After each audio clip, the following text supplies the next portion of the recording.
আসসালামু আলাইকুম, সবাইকে লার্ন উইথ আলমন ফেসবুক পেজ এবং ইউটিউব চ্যানেলে স্বাগতম। আজকের ক্লাসটি নিচ্ছি এইচএসসি যারা ক্যান্ডিডেট আছে তাদের জন্য খুবই হেল্পফুল হতে চলেছে। এবং ক্লাসটিতে আজকে আলোচনা করব ইংলিশ সেকেন্ড পেপারের রাইটিং টাস্কে বা রাইটিং সাইডে আমাদেরকে এইচএসসি 2025-এর জন্য কি কি প্রস্তুতি নিতে হবে সেটার জন্য।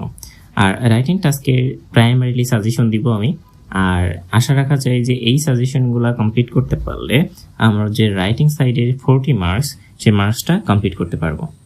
ঠিক আছে, তো প্রথমেই আমি ফর্মাল লেটার নিয়ে যেগুলো গুরুত্বপূর্ণ ফর্মাল লেটার আছে সেগুলো নিয়ে এখানে আলোচনা করব। তো শুরু করা যাক। প্রথম ফর্মাল লেটার হচ্ছে providing multimedia facilities for classroom. এটা কিন্তু মোস্ট ইম্পর্টেন্ট। তারপর হচ্ছে permission to organise a science fair হতে পারে, বুক ফেয়ার হতে পারে, ক্যারিয়ার বা জব ফেয়ার হতে পারে অন কলেজ ক্যাম্পাস। তার মানে এইটা একটা পড়লে কিন্তু আমাদের 3টা বা 4টা কমপ্লিট হয়ে যাচ্ছে একসাথে। ঠিক আছে, 3 নম্বর হচ্ছে permission to go on a study tour. এটাও ইম্পর্টেন্ট আছে। 4 নম্বর হচ্ছে opening a relief camp for the flood affected people. Opening a relief camp for the flood affected people. 5 number হচ্ছে set up multimedia classroom or canteen or hostel, debating club or computer lab. তার মানে আমাদের একটা যদি খুব সুন্দরভাবে ভালোভাবে বুঝে কমপ্লিট করতে পারি তাহলে একটার সাথে আমাদের কিন্তু মাল্টিমিডিয়া ক্লাসরুম অথবা ক্যান্টিন অথবা হোস্টেল অথবা ডিবেটিং ক্লাব অথবা কম্পিউটার ক্লাব একসাথে কিন্তু শেষ হয়ে যাবে বা কমপ্লিট হয়ে যাবে। তো সেক্ষেত্রে একটা পড়লে মোটামুটি সবগুলো কভার আপ করা যেতে পারে এবং এগুলো হচ্ছে মোস্ট ইম্পর্টেন্ট এক একটা ফর্মাল লেটার। তারপরে হচ্ছে to provide sound system in large classroom. এটা ইম্পর্টেন্ট আছে। তারপর হচ্ছে ইনক্রিজিং লাইব্রেরি ফ্যাসিলিটিস। তো এইখানে মাত্র 7টা ফর্মাল লেটার নিয়ে আলোচনা করা হয়েছে। তো এবার আমরা প্যারাগ্রাফ দেখব। প্রথমে দিয়েছি প্রাইস হাইক, তারপরে the importance of female education, তারপর হচ্ছে রোড অ্যাক্সিডেন্ট, তারপর হচ্ছে ইম্পর্টেন্স অফ মোরাল ভ্যালুস, তারপর হচ্ছে the impact of Facebook or social media, তারপর হচ্ছে the qualities and duties of an ideal student, তারপর হচ্ছে ফুড অ্যাডাল্ট্রেশন। এটা কিন্তু মোস্ট ইম্পর্টেন্ট আছে। Food adulteration, price hike, female education, এইগুলো কিন্তু খুব ভালোভাবে আমাদেরকে কভার আপ করতে হবে। ঠিক আছে, তারপর হচ্ছে ড্রাগ অ্যাডিকশন, তারপর হচ্ছে the importance of learning English. 10 নম্বর হচ্ছে জুলাই ম্যাথস আপরাইজিং 2024, অথবা এইভাবেও আসতে পারে টাইটেলটা, সেটা হচ্ছে স্টুডেন্টস মুভমেন্ট ইন বাংলাদেশ। এইটা কিন্তু যেহেতু আমরা সাম্প্রতিক একটা যে ঘটনাটা ঘটে গেছে আমাদের সাথে আমাদের বাংলাদেশে, তো সেই হিসাবে এটা কিন্তু ভালোই ইম্পর্টেন্ট আছে 2025 এইচএসসি ক্যান্ডিডেটদের জন্য। এটা ভালোই ইম্পর্টেন্ট আছে। ঠিক আছে, তো এটা আমরা কিন্তু পড়ব। তো এইটা যে জুলাই আপরাইজিং 2024 এই যে প্যারাগ্রাফটা, এই প্যারাগ্রাফটা আমি অবশ্যই এই ক্লাসের শেষে আমি তোমাদেরকে দিয়ে দেবো।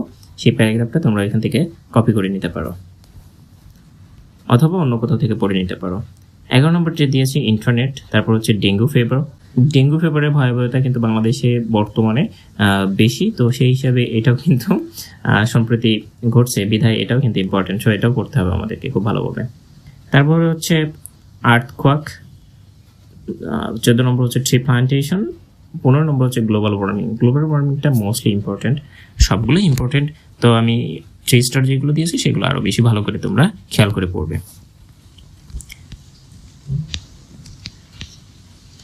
তারপরে হচ্ছে কম্পারিজন আর কনটেক্সট। এইগুলো থেকে আমি মাত্র 2টা খুব বেশি ইম্পর্টেন্ট, সেটা আমি করে দিয়েছি, মার্ক করে দিয়েছি, আর অন্যান্যগুলো আমাদেরকে এখানে পড়তে হবে। ঠিক আছে, তো প্রথমে দিয়েছি আমি আরবান লাইফ অথবা rural life and city life, এই 2টার ভিতরে কম্পারিজন করতে হবে। Online class versus traditional class or offline class. তারপর হচ্ছে technical education and general education, এই 2টার ভিতরে কি করতে হবে, কম্পারিজন করতে হবে।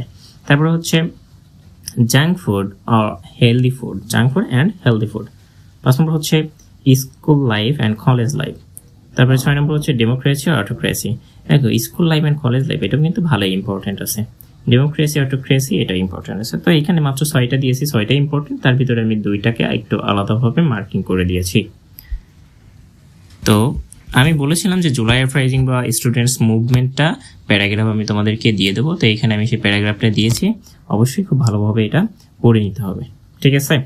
তো এইটা আমি আর পড়ে দিচ্ছি না, জাস্ট আমি একটু স্ক্রল ডাউন করে দিচ্ছি যাতে তোমরা পুরোপুরি যে প্যারাগ্রাফটা আছে সেটা তোমরা কমপ্লিটলি কপি করে নিতে পারো।